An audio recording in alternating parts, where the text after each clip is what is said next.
Hi, this is Eric at Frog Valley Tropical Fruit Farm, and this is Florida Natural Farming. Today I'm going to talk about the Inga tree, the Paquet, the Inga de Macao. There's several names for it. I call it the ice cream bean, but I think I'm going to start calling it Paquet, P-A-C-A-Y. We have 4 different types here, and I'm also going to talk about, you guessed it, plastics in agriculture. My God. I sure wish sometimes I didn't have a brain, but not really. It's got this Charichuelo has a fruit on it. This, we get fruit off this pretty much throughout the year, and I see it's blooming again. The Charichuelo. So I promised my friend Jerry I would give him some fruit from this because he hasn't seen it and he didn't want to pay $175 for 5 fruits from Miami Fruit. I pretty much give the fruit away because when people come by here I let them taste it, but I got this one for myself. There's only one right now. I was surprised to see it. They're usually a lot bigger than this, but sometimes they're not. And the fruit is very tart, so there's another type of this that's called the Garcinia acuminata, and it has sweet fruit, but it's bumpy like this. It has those little perforation like things all over it. Got seeds from this growing. This one's pretty good. 2 little seed, 1 little seed, 1 big seed. I'm gonna plant those, but I'm gonna put them in my pocket. I'll do that later. I have one that's about 10 inches tall from the fruit from this summer already. Here's one from last year, the year before that I planted. Things are doing good. Oh my God. So I'm on my way to look at the Paquet, the Inga de Macao. It's what they call it in Bolivia, M-A-C-A-U. And they have different names throughout South America, but universal name is Paquet. I forget what it is in Brazil. I should have looked it up. It's just, I have so much stuff going through my head on the plastic pots and the shade cloth and the OMRI approved plastic mulch, which is a known carcinogen. Oh my God. So I'm going to try to go over that in a somewhat logical thing. But here's an Inga Spectabilis that I started from seed a few years ago. And I planted a bunch of other stuff at the base of it because I plant trees together. So this has one of our homegrown jackfruits, seed from our jackfruit. I put some Garcinia intermedia there, but they don't seem to be growing. This is a coffee tree that my friends gave me from Vero Beach. Thank you, Scott and Bill. Thank you, guys. And anyway, so we have about, I'd say, 20 Inga trees. I'm gonna try to look at them over here and then start talking about I'm first gonna do the shade cloth and here's the Inga Cinnamonea. So all these trees, there's all kinds of life that lives in them. And look at the little frogs that live in the trees during the day. They're just amazing. I just am shocked that nobody even considers other life when they're like growing or using their chemicals or their copper, which we now know causes Alzheimer's and cognitive decline in children and kills all aquatic life. If you're killing stuff through the chemicals you're using, and it's known to kill stuff, it's definitely going to harm humans too. So we shouldn't even have to tell people that. But anyway, on to the shade cloth. So I always wonder, here's my little bowl, Romy. We use these for fertility. They're not for food. They're the miniature zebu, probably not exactly like in India, but they're the miniature ones. Our bowl's 32 inches. His cow is 32 inches. and they're super friendly. They're like little dogs, and I've been working with him every day. He's a good little boy. Yes, he is. He's so sweet. Hi, Romy. I'll come get you in a half hour or so. And so the shade cloth, I saw, you know, I always wonder why people have such severe freeze problems on like YouTube, people with groves. I'm not going to say who they are, but during the freeze, everything, you know, 2 years ago, everything in their yard basically froze. But people like Dan's Food Forest or here or my friend Frank don't have quite the damage as those people. We had minimal damage. Sure, location is a lot of it, but we are a lot further north than most of these people. And in fact, we're growing stuff here that supposedly you couldn't do. Like cacao, growing fruit, dry farm. We dry farm and everything. So, but I know that they put shade cloth on the ground and then they put wood chips over it. Well, that's polyethylene, a known carcinogen. And when it breaks down, you know, when you walk on it and stuff, it releases nanoparticles and microparticles. Nanoparticles meaning molecules that are like super toxic. And then when you water, it moves into the food. That's how we get the microplastics in our food. It's through practices like that. So this is another Inga Cinnamonea. These are seed grown. This one froze 2 years ago for some reason. No, yeah, this one froze 2 years ago. The other one didn't get affected, so that's why it's a little smaller. But it didn't die. It didn't freeze the whole thing. It just like beat it back, but hopefully we won't have any freeze. So when they have shade cloth on the ground, it inhibits microbial life. Well, microbial life is what's going to prevent your tree from succumbing to environmental stress like cold. And then if you use chemicals on top of that, water-soluble chemicals, then your tree can't form relationships with the biota in the soil. And if you use shade cloth, it limits the amount of microbiology in the soil. And your plant uptakes the microparticles of nanoparticles into its tissue. And then when you eat the fruit, I'm going to talk about those black plastic pots everyone uses. They're just as bad, but it's scary. They're pretty scary, even the good ones, the propylene ones, polypropylene.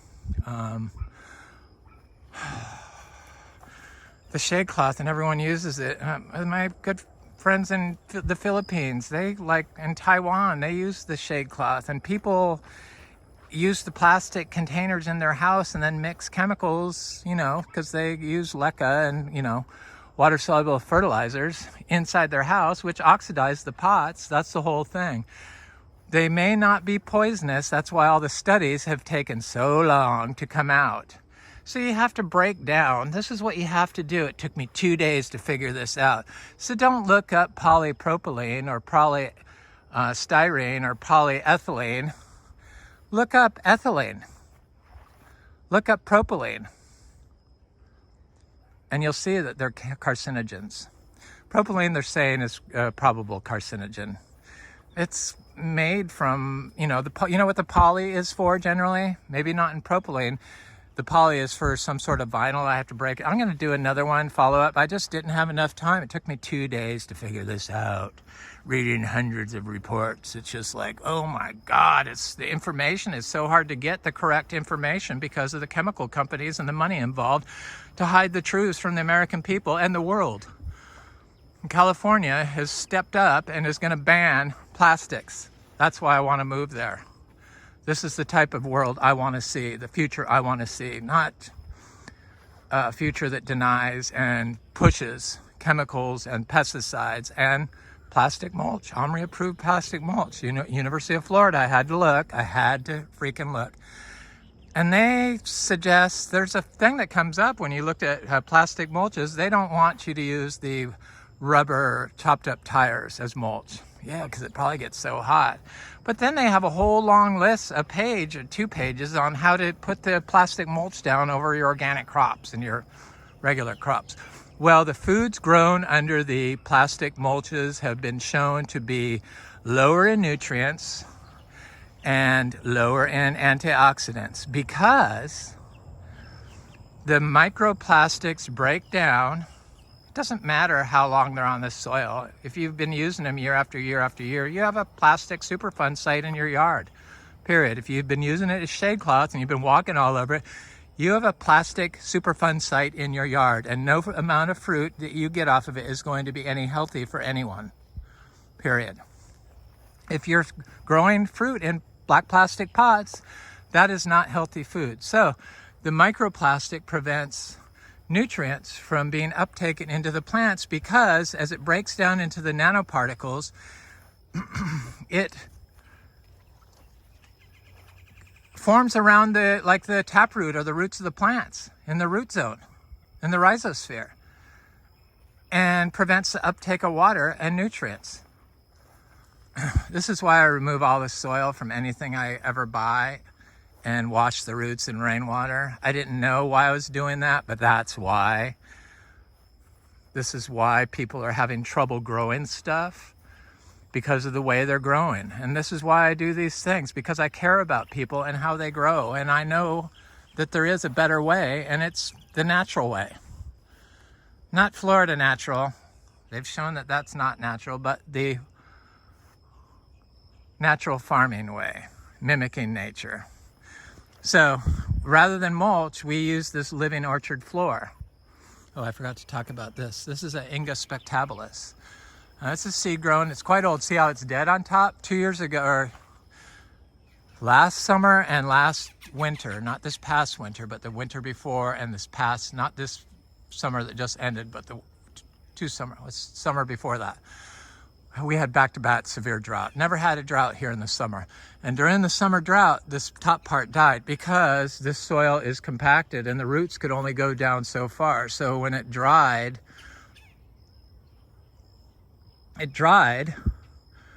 it couldn't get water up to the top, so it killed part of the plant.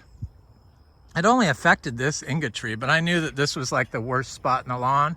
So all this living orchard floor, it allows water to move through the soil. It fixes compaction. It binds pollution into soil aggregates above the soil and prevents it from leaching into the groundwater. We can't get away from plastics. It's moving through the air and water. It's really sad and disgusting what we have done and spread around the world. And these plastic companies are going to have to pay. They're going to have to be shut down, and they're going to have to pay.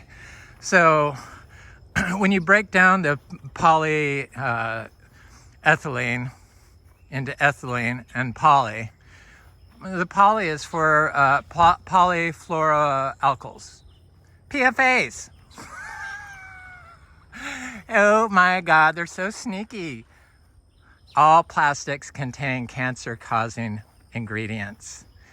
And when you mix them together and you say they don't leach or they're very stable and don't cause cancer, yeah, but each individual ingredient, a lot of them cause cancer and are PFAs. Why the University of Florida can't promote a living orchard floor is beyond me, when it's been proven to be 2 and 13 times better than mulch or, above ground surface dead carbon or plastic. For sure, don't ever use plastic mulch. Don't ever use shade cloth. If you're using shade cloth above you, whether it's polypropylene shade cloth or polystyrene shade cloth, it oxidizes. So the stuff that causes the cancer, it might say when you look up polystyrene, polyoxide, yeah, polyoxide is when polystyrene mixes, or polystyrene oxide is when polystyrene mixes with organic substances, peroxide, I believe, which is found in nature, and oxygen, and forms, when it breaks down, it forms polystyrene oxide. So don't let the extra term fool you. Don't let them fool you. They are not good, and we're destroying the planet with it. We've already pretty much destroyed the planet. It's been going on for 70 years. Another 20 years, guaranteed, all the hens will come home to roost. I guess the cancer it causes is pancreatic cancer, or thyroid cancer, or liver cancer, lung cancer, esophageal cancer, on and on and on. Basically, all kinds of cancers is being caused by these plastics. Polystyrene, polypropylene, maybe not directly polypropylene, but the substances they use in them. They're too sneaky for the average person to just see what's going on. And then all the studies, they don't do human studies because, you know, they kind of just found out about all the horrible forever chemicals, the polyfluorals. That's what the poly is and all that stuff, polymers, polystyrene, polyethylene, polypropylene, polyfluoroalkyls. And if they're not PFAs, they're made from polyvinyls, which is vinyl has been shown to be a major carcinogen, vinyl chloride, which is in all vinyls. Vinyl floors I would never have in my life.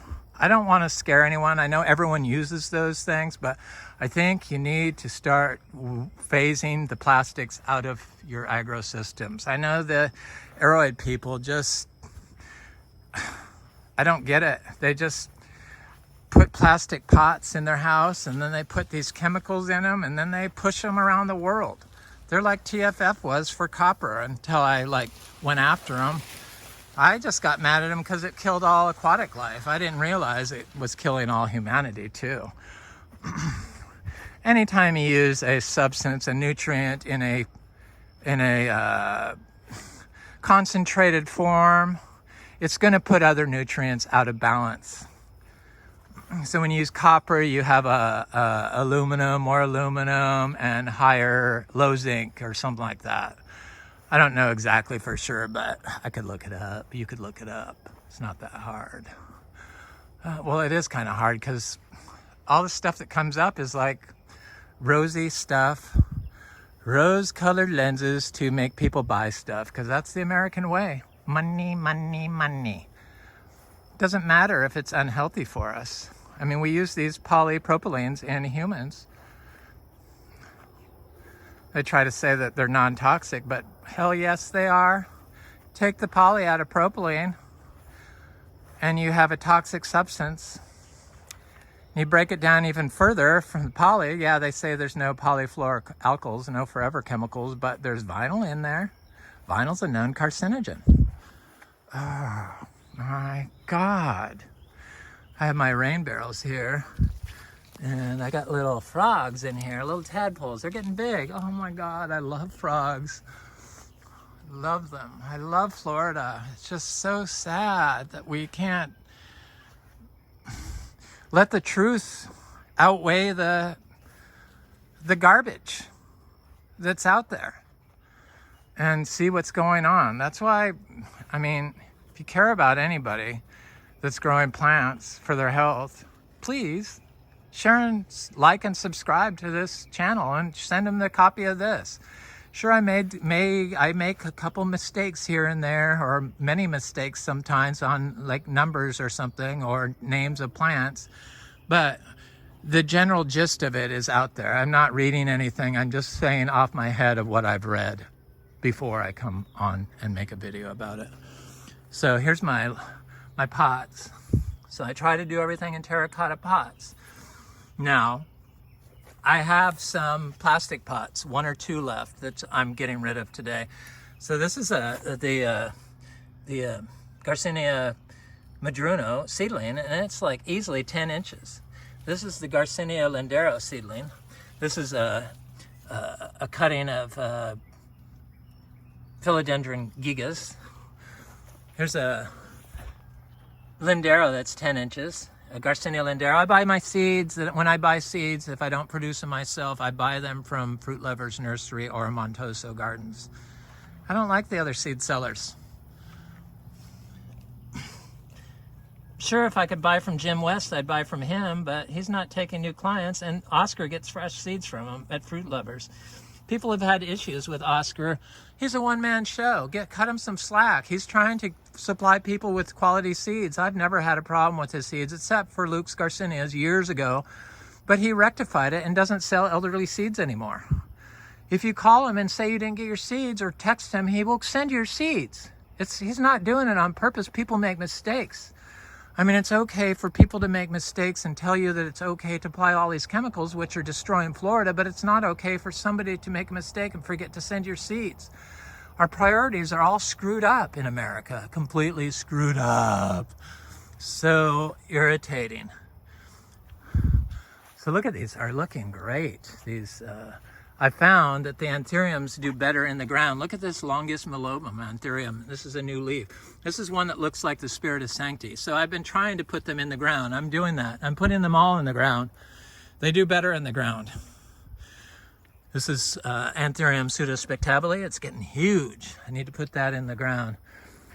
I have a Philodendron Patriciae that wasn't doing that great. I put it in the ground and now it's getting huge leaves. This is a really awesome looking plant.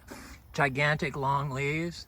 This is Philodendron gigas. So you aeroid people that are growing in plastic pots, and now I'm going to segue over to plastic pots. Polypropylene are the good ones, but most everyone uses polyethylene. So the polyethylene pots definitely cause cancer when you oxidize them. And if you put in organic substances in the pot and chemicals, they're oxidizing super fast and moving into the air, and you're breathing that in. You may not be eating it, but you're breathing it in. You get the plastics through breathing, drinking water, or eating food. So you people that are growing fruit trees in pots and starting fruit trees in pots, polypropylene pots, which they say there's polypropylene is safe, which it is not. All plastics have cancer-causing substances. I'm working my way over to some more Inga trees, some more Peque trees, Inga de Macau trees. That's a Bolivian name. And all of them cause cancer, but you just have to break them down and try to find what the ingredients are, which is really hard. The chemical ingredients, it's really hard. That's why I'm like, I mean, it's like, I can't believe it took me 2 days to figure out, separate poly from propylene, separate poly from styrene. So just look up styrene, look up propylene. Yeah, all you have to do is look, is styrene a carcinogen? Yes, it is. It will say it's styrene oxide. That's what you get in your room when you mix all the organic matter. So the polypropylene, in the chemicals, the polypropylene are the big, thick, heavy black plastic pots that people think are safer. It's what they put yogurt in, and it's all kinds of stuff they put in it. Pharmaceuticals, they consider it the safest one. No, it's not. They're all just as toxic. And when you use polypropylene pots and you put organic matter in them and you use chemicals, or you don't use chemicals, if you just put organic matter in them and you use water, they absorb PFASs, chemicals. So they are like a PFAS super accumulator, the black polypropylene nursery pots. And if you have them on shade cloth, you're guaranteed to have a super fun carcinogenic PFAS super fun site, forever chemical. It's just like, oh my God. So this is Inga Spectabilis. This is a seedling. Oh, so screwed up. They've done a test that the polypropylene black plastic pots in water with organic matter in them or chemicals they adsorb, so they create a gaseous membrane around the black plastic pots, and the microplastics, the nanoplastics, attach to the tap roots of the trees that are in your pots, and then they suck up those things. And if you're using water soluble fertilizers, guaranteed they're sucking up all of it. So consumer beware. The organic produce being raised under polyethylene plastic mulch has the ability to feed you nanoparticles of plastics that are carcinogens to you. So that's not really organic anymore. It's a little bit better. Fresh Mart in Vero Beach has finally gone almost all organic. It's an amazing store now, and I've been living in Vero Beach. I've had a house in Vero Beach for 13 years, and but I've been living here full time for 8. We had a place on the island, and I got so freaked out by the people there that I never spent the night there except once. And we sold it after 2 years. It just was like, I just was like, oh my God. It wasn't in the mainland, it was a gated community. I will never do that in Florida again, ever. I learned my lesson on gated communities here. Oh my God. But anyway, I like the island, it's beautiful. But Fresh Mart, yeah, they have organic food. I was wondering why some of the organic food was causing me to grind my teeth, the tomatoes, but the tomatoes are raised with either hydroponically or under plastic mulch. That's why. It caused neurological disorders. These plastics, microplastics that are hazardous to your health. They're hormone disruptors. They cause fertility issues. I mean, this goes on and on and on and on.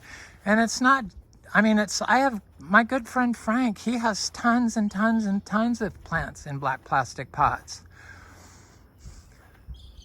He grows organically, but it's really not organic when you have that. I don't think it is. I have another Inga over here. I should look at it since I'm here. Look at how beautiful it is here. How could anybody think this is like not attractive? This is what happens when you plant out the weeds into something else. Turns into your something else. It outcompetes the weeds. Some of the weeds still pop through, like this. Little Romy loves this stuff. Oh, there's an Inga right here. This is Inga Feuilli. Hey, it's flowered. It didn't flower this year. I think it was too hot this year. To be honest with you, I really think it was too hot. The heat really affected me. That's why I say I want to sell this farm to a like-minded person, preferably young, with kids that want a healthy spot for their children. The price is $2.5 million, and I'm not selling it to anyone. So it's up to me to sell, not my partner. I said my partner of 28 years in the last video, but it's 38 years. 28 years is a long time too, but it's 38 years that we've been together. So what I say pretty much goes. He definitely agrees with. So it's a huge tree, and I have this Banisteriopsis capi vine growing on it. That was a mistake. I should never have planted it on it, but I thought it could hold it down because these things get big, and it certainly does. But this vine is just so aggressive. Look at the litter mulch under here. It's really good, but there's still weeds growing in it. Florida likes to have plants under the trees, right up against the tree. They like the roots right up against the tree. If you cleared the area from around these plants and you tried to dry farm, you wouldn't be able to do it. I tried. That's how I know that. I've been dry farming continuously for 13 years and experimenting. That's what I do. I like to experiment. I started planting my vegetable garden. So here's another Inga that is right here. Inga Spectabilis. This is Inga Spectabilis. These were planted at the same time. But this one I planted a bunch of seedlings with it of Garcinia dulcis right in the same hole.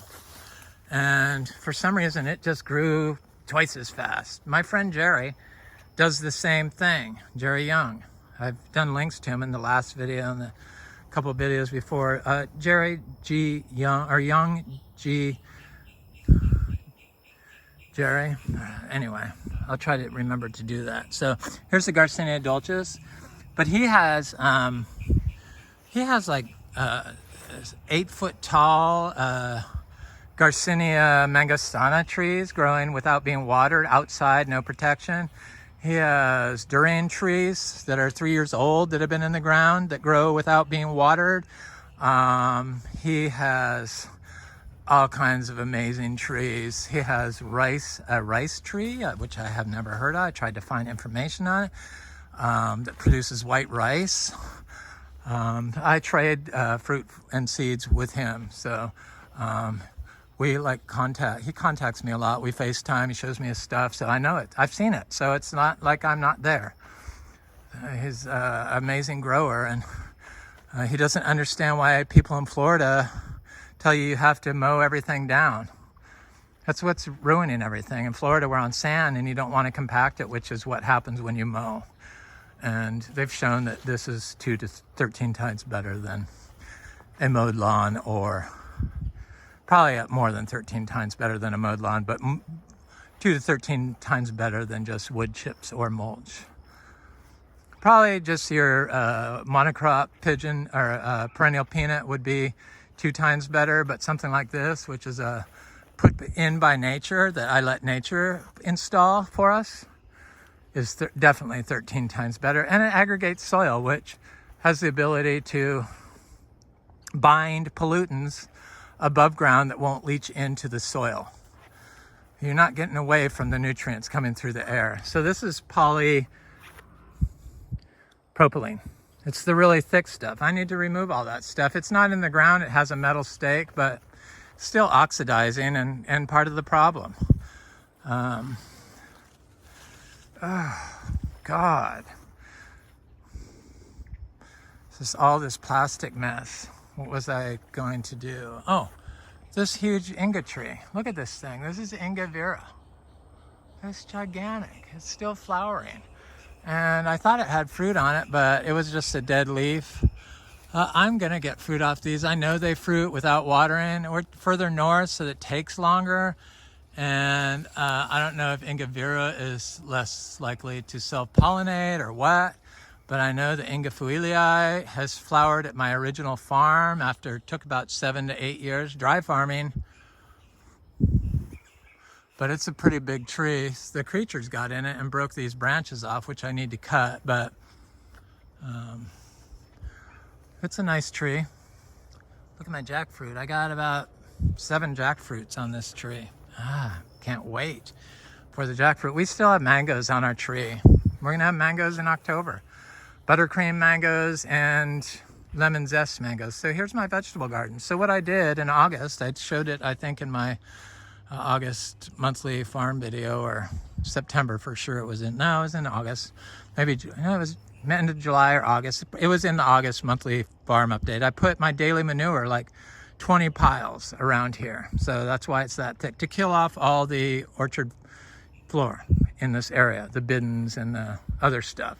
And then I just leave it, but it's like got a little bit of cow manure, it's got hay, it's got a little urine. It's what I use as my compost. I drop 1 pile and I wait a year, and that turns into my compost I use. Basically, that's it.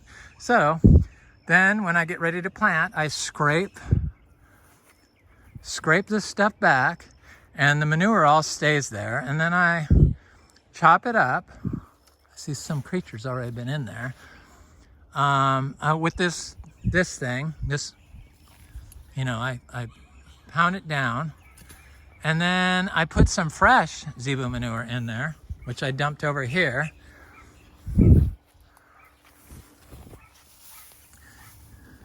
It's right here. I touch it with my hands. I've never had an issue getting E. coli. I'm sure I've eaten plenty of this stuff. I sprayed raw zebu manure and mixed with water, and it got all over my face, and you just can't help like getting it in your system. But it's never bothered me. It's just pure humus. That's all it is. That's all it is. It doesn't stink at all. It doesn't have a smell to it. So I mix that into the soil. Not a lot, like 10 turds like that. I mix with the elderly turds from the pile. That's like probably 10 more turds, so 20 turds. And then I planted some seeds in there. I see the creatures have been in here already. That's the problem I had last year. They like to go through here after I've done that. But stuff will grow, and I don't water it. Water's polluted, and so if you're watering, most water in Florida, most water in wells from Florida is polluted. So I don't know for sure, but I'm pretty sure it probably is. So that's one of the reasons why I don't water here. And our septic is up there, so I would never sell any of these fruits to anybody in the public that are right on the front row downhill from our septic. But I'm going to eat them just for PFASs, but you know, the PFASs are in the cleaning solution. They're in the plastic containers that people use, but we use all sterile. We only use vinegar, and I make lactose bacillus out of milk, you know, EM microorganism to clean the cement, because we have encaustic hand painted cement floors and terrazzo floors and wood floors. So I use that to do the cleaning. I am just super paranoid. In fact, when I smell Lysol or something like that, it affects my breathing, even just a little bit. So the polyethylene plastic has been shown to cause pulmonary issues. So when you're spraying it after it's been in those containers, you're getting microplastics sprayed in your system. I use the plastic bottles to spray the vinegar and the EM that I make. So I'm just as guilty, but I just want people to be aware of what's going on and to try to phase out the plastic from your garden. And I wouldn't eat any plastic from organic farms that are growing with plastic mulch, period. Ew, low nutrients. It's not what you want. Anyway, I hope you enjoyed this video. I really appreciate everyone watching. You all seem to like these pollution videos. I'm gonna do another one on plastics because there's so much that I just am finding that it's just really shocking that they're able to hide the information so well. But all you have to do is look at 3M and DuPont to see that they hid the known hazardous health effects that the polyfluoroalkyls, the forever chemicals, wreak on humanity and animals. Anyway, this is Florida Natural Farming at Frog Valley Tropical Fruit Farm. I hope you have a healthy day.